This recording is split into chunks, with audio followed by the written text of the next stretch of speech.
Innal hamdalillah nahmaduhu wa nasta'inuhu wa nastaghfiruh wa a'udzu billahi min shururi anfusina wa min sayyiati a'malina may yahdihillahu fala mudhillalah wa may yudhlil fala hadiyalah. Asyhadu an la ilaha illallah wahdahu la syarikalah wa asyhadu anna Muhammadan abduhu wa rasuluhu alladzi la nabiyya ba'da amma ba'du. Teman-teman iman rahimakumullah, pada kesempatan kali ini kita akan membahas seperti biasa soal jawab, dan kali ini pertanyaannya, bagaimana status kepemilikan tanah menurut syariah Islam? Kepemilikan al-milik berasal dari bahasa Arab, dari akar kata malaka yang artinya penguasaan terhadap sesuatu. Kepemilikan atau al-milik bisa juga disebut dengan hak milik atau milik saja. Para ahli fikih mendefinisikan hak milik atau al-milik sebagai kekuasaan seseorang terhadap harta yang diakui syariah, sehingga menjadikannya mempunyai kekuatan khusus terhadap sesuatu harta tersebut, baik memanfaatkan atau mentasarufkannya. Hukum asal kepemilikan harta atau tanah itu mutlak milik Allah, sebagaimana di dalam Al-Quran surat Al-Maidah ayat 120, Allah SWT berfirman, A'udzu billahi minasyaitonir rajim.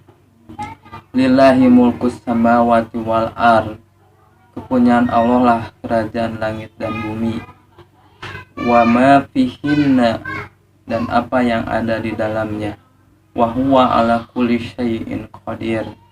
Dan Dia Maha Kuasa atas segala sesuatu. Maha Kuasa atas segala sesuatu. Ayat tersebut merupakan terus menunjukkan bahwa Allah adalah pemilik tunggal apa-apa yang ada di langit dan di bumi, dan tidak ada sekutu baginya. Lantas Allah memberikan atau menitipkan kekuasaan bumi pada manusia agar manusia mengelola dan memakmurkannya. Di dalam surat An-Nisa ayat 33, wa'atuhum mimalillahi alladhi atakum, dan berikanlah kepada mereka harta milik Allah yang telah diberikan kepada kalian. Dari sinilah kita temukan bahwa ketika Allah Subhanahu wa Ta'ala menjelaskan tentang satu asal kepemilikan harta kekayaan tersebut, Allah Subhanahu wa Ta'ala menyadarkan kepada dirinya, di mana Allah Subhanahu wa Ta'ala menyatakan malillah, harta kekayaan milik Allah. Sementara ketika Allah Subhanahu wa Ta'ala menjelaskan tentang perubahan kepemilikan kepada manusia, maka Allah menyandarkan kepemilikan tersebut kepada manusia, di mana Allah Subhanahu wa Ta'ala menyatakan dengan firman-Nya, fadfa'u ilaihim amwalahum, maka berikanlah kepada mereka harta-hartanya. Quran An-Nisa ayat 6.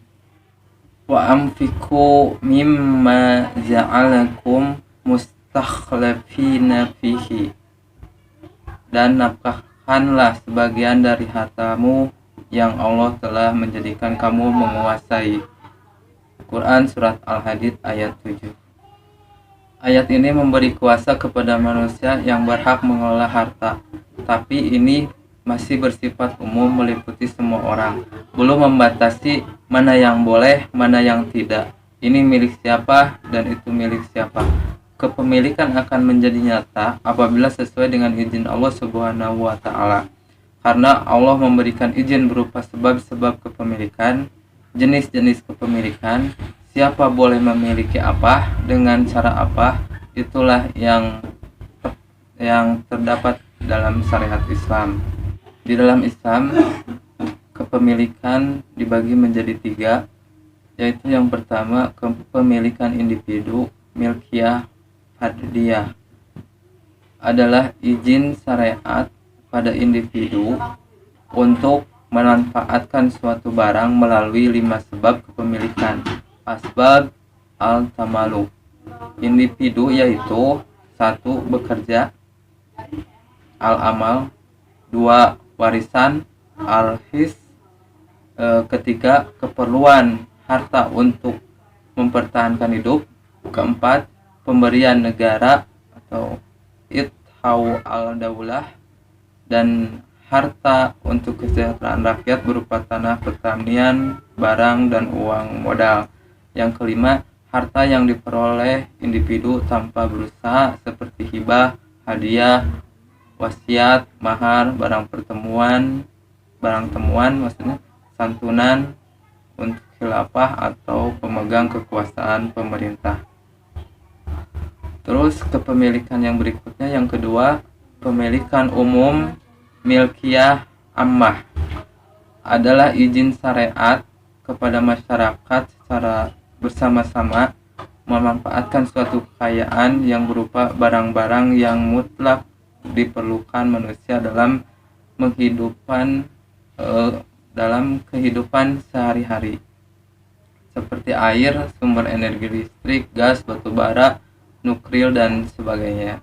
Hasil hutan barang tidak mungkin dimiliki individu seperti sungai, pelabuhan, danau, lautan, jalan raya, jembatan, bandara, masjid, dan barang yang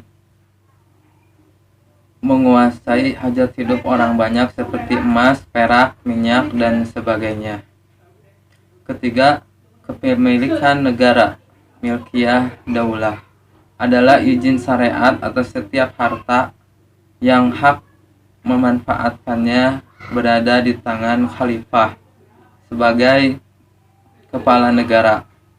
Termasuk dalam kategori ini adalah harta ganimah, rampasan perang, fai kharaj, jiyah, 1/5 harta rikaz, harta pertemuan, atau unsur harta orang murtad, harta yang tidak dimiliki ahli waris, dan tanah hak milik negara.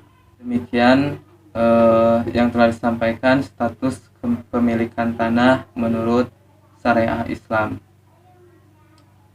Akhirul kalam, aqulu qouli hada, astaghfirullah li wa lakum. Assalamualaikum warahmatullahi wabarakatuh.